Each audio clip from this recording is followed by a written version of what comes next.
नमस्कार साथियों, स्वागत है आप सभी का वाईफाई स्टडी 2.0 पर। मैं हूं अंकित अवस्थी, आप हैं मेरे साथ में आज के इस खास सेशन में जिसमें हम 15 मिनट में 15 सवाल आपको पढ़ाते हैं। मेरे प्यारे साथियों, यह सेशन बहुत ज़्यादा यूजफुल है उन तमाम एग्जाम्स के लिए जहां पर वो सारी चीज़ें आपसे पूछी जाती हैं जो कि बिल्कुल स्टैटिक रूप से आपके एग्जाम में आती हैं। आइए साथियों, शुरू करते हैं 5 फरवरी 2021 के इस सेशन को आपके सामने। सबसे पहला सवाल आपके सामने है, by many a happy accident निम्नलिखित में से किसकी आत्मकथा है। बहुत ज्यादा मेरे प्यारे साथियों ये मतलब जो इंसान है ये काफी ज्यादा चर्चा में रहे हैं और मेरे प्यारे साथियों ये आत्मकथा है हामिद अंसारी की। By many a happy accident recollection of A life. Hamid Ansari जो कि भारत के उपराष्ट्रपति रहे, इनके द्वारा अपने लाइफ के जो एक्सपीरियंसेस हैं उनको इस पुस्तक के अंदर लिखा गया है और ये काफी ज्यादा महत्वपूर्ण पुस्तक है, भविष्य में पूछी जा सकती है। ये आजकल चर्चा में भी है, चर्चा में होने के पीछे इनके द्वारा जो है दिए गए कथन भी हैं। आपको मालूम होना चाहिए मेरे प्यारे साथियों, हामिद अंसारी जी जो हैं वो लगातार भारत के अंदर 2 बार राज्यसभा के चेयरमैन अर्थात भारत के वाइस प्रेसिडेंट रह चुके हैं 2007 से लेकर 2017 तक।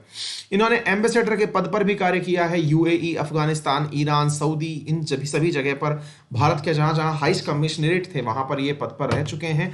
यूनाइटेड नेशंस के अंदर एज ए परमानेंट रिप्रेजेंटेटिव भी भारत की तरफ से ये रह चुके हैं। ये तथ्य आपको अतिरिक्त रूप से मालूम होना चाहिए। मेरे प्यारे साथियों, आपको मैं याद दिला दूं कि आप लोग जो भी अभी पढ़ रहे हैं इसको याद कर लीजिएगा अच्छे से, क्योंकि इस रविवार आपका सुबह 11 बजे इसी सारे वीक का यानी कि सोमवार से लेकर के शनिवार तक जो भी आप लोग मुझसे पढ़ेंगे उसका मेरे प्यारे साथियों संडे को सुबह 11 बजे टेस्ट होगा, इसलिए अच्छे से याद करके आइएगा। बिल्कुल factual data questions morning 4 AM वाला, और जो 7 AM वाला टेस्ट है वो तो 10 AM होता ही है, तो वो उसके अंदर कुछ भी नया अमेंडमेंट नहीं है। ठीक है बेटा, चलिए इसके अलावा याद कर लीजिए मेरा रेफरल कोड है अंकित 10, इससे 10% डिस्काउंट प्राप्त कर सकते हैं। हाँ, इसमें भी एक सूचना जान लीजिएगा, मार्च ऑनवर्ड्स अंकित 10 से परसेंटेज 5% ही मुनाफा होगा। आज जो आप 10% देख रहे हैं ये केवल फरवरी में है। अगर आप चाहते हैं कि आपको कोई सब्सक्रिप्शन लेना है तो अभी ले लीजिएगा, अभी 10% का जो डिस्काउंट है वो दिया जा रहा है। एक तथ्य और मैं आपको यहां ऐड करना चाहता हूं, अंकित 10 जो है इससे आप एसएससी में मेरा वाला कोर्स आ रहा है वर्ल्ड ज्योग्राफी का, मंडे से आप उसे ज्वाइन कर सकते हैं। बहुत ही इंपॉर्टेंट है।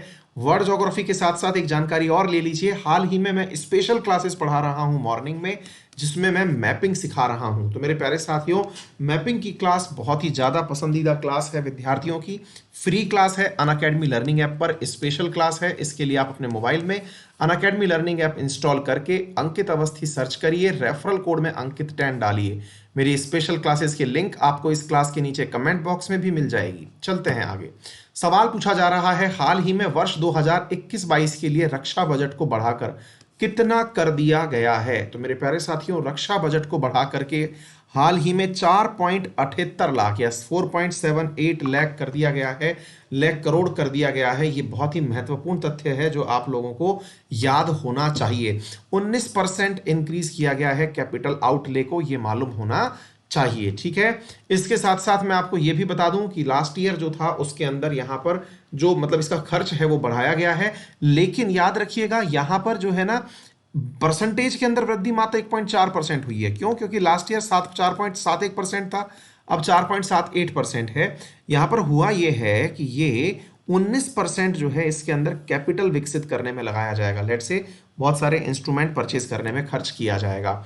इकोनॉमिक इंटेलिजेंस यूनिट के डेमोक्रेसी इंडेक्स सूची में भारत का रैंक कौन सा रहा है? तो भारत मेरे प्यारे साथियों 53वें स्थान पर पहुंच गया है। ये इंटेलिजेंस यूनिट जो है डेमोक्रेसी इंडेक्स जारी करती है, इसमें 53वां स्थान भारत का रहा है। यहां पर मतलब भारत का स्थान गिरा है, यूं समझ के चलिएगा आप। ये निकालती कौन है? तो ये इकोनॉमिस्ट इंटेलिजेंस यूनिट है, द इकोनॉमिस्ट इंटेलिजेंस यूनिट के द्वारा निकाला जाता है। 2020 के आंकड़ों के आधार पर इन्होंने डेमोक्रेसी की रैंकिंग की है। भारत को विश्व में 2 स्थान की गिरावट दर्ज हुई है, 53वें स्थान पर हम लोग पहुंच गए हैं। इसे हम डेमोक्रेटिक बैक स्लाइडिंग कह सकते हैं, यानी कि पीछे की तरफ खिसकना कह सकते हैं। नॉर्वे जो है उसने इसमें टॉप किया है डेमोक्रेसी के मामले के अंदर। ठीक है,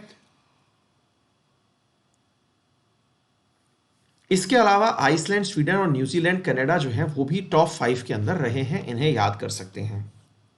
किस राज्य के वन विभाग ने जनवरी फरवरी 2021 में पहली बार जल पक्षियों की जनगणना की थी। जल पक्षियों की जनगणना कौन से राज्य के वन विभाग ने की है? तो आंसर है वेस्ट बंगाल के द्वारा की गई है।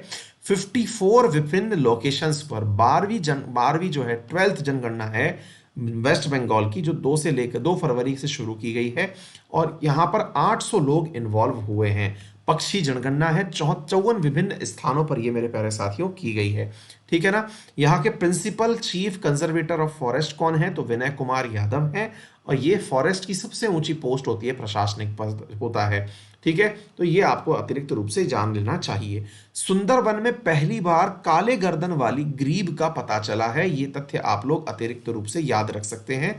सुंदरवन डेल्टा जो है यहाँ पर मैंग्रोव वनस्पति पाई जाती है और यहाँ पर मैंग्रोव वनस्पति जो है ये दलदली क्षेत्र में विकसित होती है।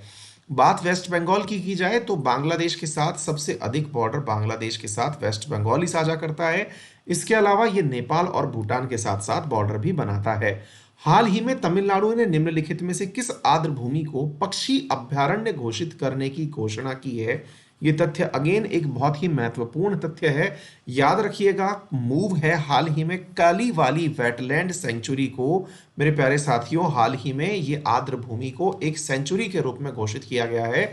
3 फरवरी की न्यूज में द हिंदू में ये खबर कवर की गई है। अगर आप नोटिस करें तो आपकी हर खबर को कहीं ना कहीं किसी अच्छे न्यूज़पेपर में से ही आप तक पहुंचाया जा रहा है। मेरे प्यारे साथियों, विल्लुपुरम डिस्ट्रिक्ट के द्वारा तमिलनाडु के अंदर वाइल्ड लाइफ प्रोटेक्शन एक्ट के तहत इसे कन्वर्ट कर दिया गया है बर्ड सेंचुरी के नाम पर, कालीवेली वेटलैंड के नाम से। कालीवेली वेटलैंड जो है ये ब्रैकिश वाटर यानी समुद्र के पानी को जो अंदर की तरफ इकट्ठा कर लिया जाता है। साउथ इंडिया में पुलिकट लेक के बाद में ये दूसरी महत्वपूर्ण वेटलैंड मानी जाती है। ये स्थित कहां पर है? तो मेरे प्यारे साथियों, ये ईस्ट कोस्ट जो है माराकानम नामक जो जगह है वहां पर स्थित है। ये 670 स्क्वायर किलोमीटर के अंदर स्थित है। बात की जाए भारत के अंदर तो यहाँ पर कालीवेली के अंदर 20,000 से अधिक पक्षी पाए जाते हैं। हाल ही में टेस्ट लॉन्च के बाद लैंडिंग के दौरान ब्लास्ट होने वाले एलॉन मस्क के स्पेस एक्स प्रोटोटाइप रॉकेट का नाम क्या है? तो मेरे प्यारे साथियों, हाल ही के अंदर स्पेस एक्स के SN9 ने फ्लाइट टेस्ट के दौरान लैंडिंग के दौरान क्रैश कर गया है। मतलब आप ये देखिए कि ये जो है इनका स्टारशिप पहले बना, पहले टेक ऑफ किया, टेक ऑफ के बाद मतलब कुछ दिन पहले भी ये न्यूज़ में रहा था, अभी रिसेंटली फिर ये न्यूज़ में रहा है। ये इसे मार्स तक ले जाना चाहते हैं और ये मल्टीपल टाइम क्रैश हो रहा है। स्टारशिप SN9 फिर से मेरे प्यारे साथियों ब्लास्ट हो गया है। ये साइज के हिसाब से बात की जाए तो सबसे बड़ा मेरे प्यारे साथियों रॉकेट बनाया जा रहा है। हाल ही में SN8 भी हैवी लिफ्ट रॉकेट था, वो भी मेरे प्यारे साथियों गिर गया था। SN9 भी गिर गया है। यही मेरे प्यारे साथियों बहुत बड़ी बात आपको मान लेनी चाहिए कि प्रयोगों के दौरान विफलताएं आती हैं जीवन में, आप उन विफलताओं से निराश होते हैं या फिर उनसे कोई नया सबक लेते हैं। मुझे याद है मैंने मॉर्निंग वाली 7 बजे वाली क्लास में SN8 के बारे में आपको पढ़ाया था। SN9 अब अपडेट में है, आप इसे देखते चलिएगा। कहा जा रहा है कि ये 100 टन का कार्गो है जो कि मून और मार्स तक सामान ले जाने के काम में आएगा। स्पेस एक्स के मालिक एलन मस्क हैं जो दुनिया के इस समय सबसे ज्यादा पैसे वाले हैं। लेकिन अगेन वही बात है, विफलताओं से ये डर नहीं रहे हैं। बैक टू बैक 2 विफलताएं इनको SN के मामले में मिल गई हैं। रामा मोहन राव आमरा has been appointed as MD and CEO किसके CEO नियुक्त किए गए हैं? तो मेरे प्यारे साथियों SBI cards appoint as a MD and CEO। SBI ने मेरे प्यारे साथियों अपना इन्हें नियुक्त किया है। SBI के कार्ड और पेमेंट सर्विसेज का रामा मोहन राव को मैनेजिंग डायरेक्टर और चीफ एग्जीक्यूटिव ऑफिसर 2 साल के लिए नियुक्त किया गया है। अश्विनी कुमार तिवारी इस स्थान पर थे जिनके स्थान पर इन्हें नियुक्त किया गया है और ये लगातार 29 साल से क्रेडिट कार्ड विभाग के अंदर SBI के अंदर काम कर रहे हैं। बात SBI की जाए तो इसका मुख्यालय गुड़गांव में है और यहाँ पर SBI कार्ड की बात की जाए तो SBI कार्ड जो है इसका मुख्यालय गुड़गांव में है और इसके रामा मोहन राव आमरा CEO बन गए हैं। SBI के अधीन ये कार्य करती है। 8 फरवरी को एक युद्धाभ्यास है, संयुक्त युद्धाभ्यास जिसका नाम ही युद्धाभ्यास है। ये कहां पर आयोजित किया जाएगा? तो ये राजस्थान में आयोजित किया जाएगा। इंडिया और US की जॉइंट मिलिट्री एक्सरसाइज है ये। 8 फरवरी को इंडिया और पाकिस्तान के बॉर्डर के पास में इसे आयोजित किया जाएगा। ये तथ्य आप लोग अतिरिक्त रूप से जान लीजिएगा। कब से कब तक चलेगा? 8 से लेके 21 फरवरी के बीच में चलेगा। राजस्थान में यह आयोजित किया जाएगा। ये इंपॉर्टेंट है, याद कर लीजिएगा। युद्ध अभ्यास नाम से ही ये आयोजित होती है। राजस्थान बहुत बड़ी बॉर्डर साझा करता है पाकिस्तान के साथ में।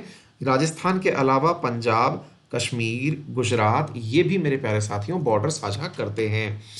राजस्थान के वर्तमान में मुख्यमंत्री अशोक गहलोत हैं, गवर्नर कलराज मिश्र हैं और मुख्य न्यायाधीश इंद्रजीत मोहंती हैं। 5 पड़ोसी राज्यों से इसकी सीमा साझा होती है। इसके अलावा इंटरनेशनली यह पाकिस्तान से अपनी सीमाएं साझा करता है। कोविड-19 से मुक्त होने वाला पहला राज्य अथवा केंद्र शासित प्रदेश कौन सा बन गया है? अगेन बहुत ही जबरदस्त चीज है। अंडमान निकोबार भारत का पहला ऐसा यूनियन टेरिटरी बन गया है जो कोविड फ्री कहा जा सकता है। मेरे प्यारे साथियों, कोविड-19 इन्फेक्शन से एकदम फ्री हो गया है, ऐसा कहना है मेरे प्यारे साथियों लोगों का। अंडमान निकोबार में 4 ही इन्फेक्टेड पर्सन बचे थे, उन्हें भी अब क्योर कर लिया गया है। अब तक यहां पर कुल 4932 लोग बीमार पाए गए थे, जिनमें से 62 लोगों की मौत हुई थी। बात अंडमान निकोबार की हो तो याद करिएगा मेरे प्यारे साथियों, अंडमान निकोबार 1956 में स्थापित है, जिसकी राजधानी पोर्ट ब्लेयर है। एडमिरल सेवानिवृत्त देवेंद्र कुमार जोशी इसके इस समय वो हैं लेफ्टिनेंट गवर्नर हैं। मुख्य सचिव जो हैं चेतन भूषण संघी हैं। ये तथ्य आप लोग याद रख सकते हैं। बंगाल की खाड़ी में ये स्थित है। इलेक्ट्रॉनिक वाहनों को बढ़ावा देने के लिए स्विच दिल्ली अभियान किसने चलाया है? स्विच दिल्ली अभियान मेरे प्यारे साथियों दिल्ली के मुख्यमंत्री अरविंद केजरीवाल जी के द्वारा चलाया गया है। यानी कि लोगों को यह कहा जा रहा है कि वो ऐसा काम करें कि गवर्नमेंट जो है वो केवल इलेक्ट्रिक व्हीकल्स को ही विभिन्न कार्यों के लिए अगले 6 वीक तक किराए पर लेने वाली है, यानी कि काम में लेने वाली है। इसके अंतर्गत होगा ये कि सरकार खुद जो है वो इलेक्ट्रिक व्हीकल्स को यूज करेगी, लोगों में अवेयरनेस बढ़ाएगी कि किस प्रकार से दिल्ली को साफ और पॉल्यूशन से मुक्त रखा जा सके। एक अच्छा कैंपेन है ये, मतलब एक प्रकार का लोगों में जन जागृति अभियान चलाया गया है। कौन सा देश मॉडर्ना वैक्सीन को मंजूरी देने वाला पहला एशियाई देश बन गया है? मॉडर्ना अमेरिकी वैक्सीन है और इसको हाल ही में मान्यता प्रदान करी है सिंगापुर ने। पहला एशियन देश बना है जिसने कोविड-19 वैक्सीन को अनुमति दी है। बात यह नहीं है कि फाइजर बायोटेक के द्वारा जो निर्मित मॉडर्ना वैक्सीन है, असल में क्या है मेरे प्यारे साथियों, मतलब यहां पर फाइजर के द्वारा तो आ चुकी है, मॉडर्ना की वैक्सीन भी आ गई है। असल में ये आरएनए वैक्सीन्स हैं जिनको -70 डिग्री सेंटीग्रेड पर सुरक्षित रखना होता है और इसके लिए अपने आप में बहुत बड़ा चैलेंज होता है ना। तो टेम्परेचर मेंटेन करना एक बड़ा चैलेंजिंग काम है, तो सिंगापुर इस काम को सक्सेसफुली कर सकता है। सिंगापुर अगेन मेरे प्यारे साथियों कुछ जानकारी यहां पर जान लीजिएगा। राजधानी भी सिंगापुर है। हलीमा याकूब प्रेसिडेंट है। प्राइम मिनिस्टर ले हेंग लूंग है। करेंसी सिंगापुर के अंदर डॉलर चलती है। ये मैंने आपको बता दिया, एशिया का ही देश है। कौन सा देश 18 दिनों में 4 मिलियन कोविड-19 टीकाकरण तक पहुंचने वाला दुनिया का सबसे तेज देश बन गया है? मेरे प्यारे साथियों, none other than India. Proud होना चाहिए, भारत ने मात्र 18 दिनों में 40 लाख लोगों को कोविड-19 का टीका लगा दिया है। फास्टेस्ट कंट्री, देखिए लार्जेस्ट कैंपेन चलाने वाला कंट्री, फास्टेस्ट सबसे तेज मेरे प्यारे साथियों टीका लगाने वाला कंट्री भी भारत बन गया है। आपको मालूम होना चाहिए भारत ने मेरे प्यारे साथियों कोविन के माध्यम से यह कार्य संपन्न किया है ना। फ्रंटलाइन वर्कर्स को शुरुआत में यह वैक्सीन लगाई जा रही है। विश्व कैंसर दिवस हर साल किस दिन मनाया जाता है? मेरे प्यारे साथियों, हर साल विश्व कैंसर दिवस मनाया जाता है और ये 4 फरवरी को मनाया जाता है। इसके अंतर्गत मेरे प्यारे साथियों कौन सी खास बातें हैं जो आपको याद रखनी चाहिए? वो है आपकी थीम है I am and I will. ये बहुत ही महत्वपूर्ण है वर्ल्ड कैंसर डे के ऊपर। इसका माध्यम यह कि लोगों को कैंसर के बारे में अवेयर किया जाए और बताया जाए कि कैंसर से बचा जा सकता है, इसको क्योर किया जा सकता है। हमको इस फाइट के अंदर जुड़ना चाहिए, कैंसर से मतलब जानकारी रखनी चाहिए। और ये कौन करता है आयोजित? तो union of international cancer control के द्वारा इसे आयोजित किया जाता है, जिसकी स्थापना 1933 में हुई थी। इसका मुख्यालय जिनेवा में है। जिनेवा खुद स्विट्जरलैंड में है। वर्ल्ड कैंसर डे जो है इसके द्वारा यानी union of international cancer control के द्वारा ही मनाया जाता है। WHO का मानना है कि हर 6 में से होने वाली एक मौत कैंसर के कारण ही होती है। यह बहुत बड़ा आंकड़ा है।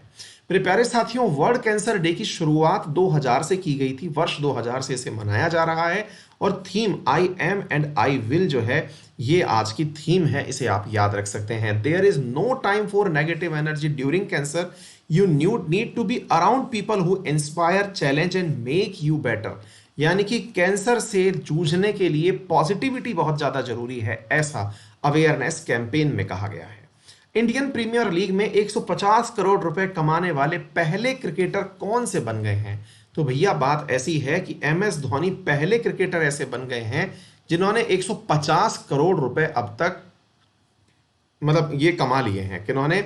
एम एस धोनी ने फर्स्ट क्रिकेटर बन गए हैं जो 150 करोड़ आईपीएल से कमा चुके हैं। ठीक है, कब से शुरू हुआ था? 2018 से काम चल रहा है भैया, बढ़िया पैसे कमा लिए। तो एम एस धोनी ने एक हिस्ट्री बना ली है अपने आप में।